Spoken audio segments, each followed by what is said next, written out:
This channel does not promote any violent, harmful, or illegal activities. All content provided by this channel is meant for an educational purpose only. Top quality और consistent performance के लिए सिर्फ silver pump नाम याद रखना।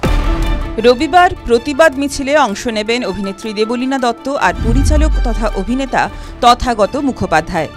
রাজধানীতে পথ কুকুরের কামড়ের আতঙ্কে বড় নির্দেশ দিয়েছে সুপ্রিম কোর্ট। অবিলম্বে দিল্লি ও সংলগ্ন এলাকার সব পথ কুকুরকে লোকালয় থেকে সরানোর নির্দেশ দেওয়া হয়েছে। কোনো পশুপ্রেমী সংস্থা এই নির্দেশের বিরোধিতা করলে কড়া ব্যবস্থা নেবে শীর্ষ আদালত। কেন্দ্র ছাড়া এই মামলায় অন্য কারো আবেদন শুনবে না বলেই জানিয়েছে সুপ্রিম কোর্ট। সম্প্রতি দিল্লিতে কুকুরের কামড়ে জলাতঙ্কের আতঙ্ক ছড়ায়।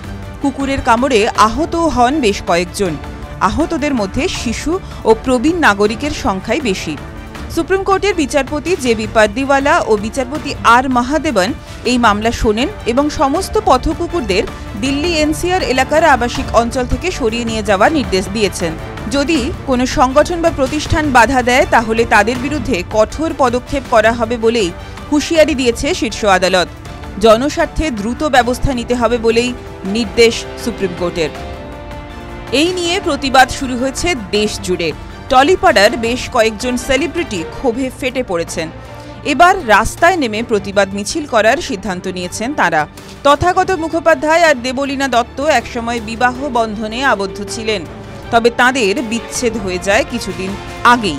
যদিও তাঁদের আদরের পোষ্যদের দেখাশোনা করার ব্যাপারে দুজনের যোগাযোগ রয়েছে। তথাগত এখন প্রেম করছেন আলোক বর্ষা বসুর সঙ্গে। বিচ্ছেদ হয়ে গেলেও রবিবার পথে পাশাপাশি দেখা যাবে তথাগত দেবলীনাকে। বিকেলে গোলপার্ক থেকে শুরু হবে এই প্রতিবাদ মিছিল। টিভি9 বাংলা ডিজিটাল।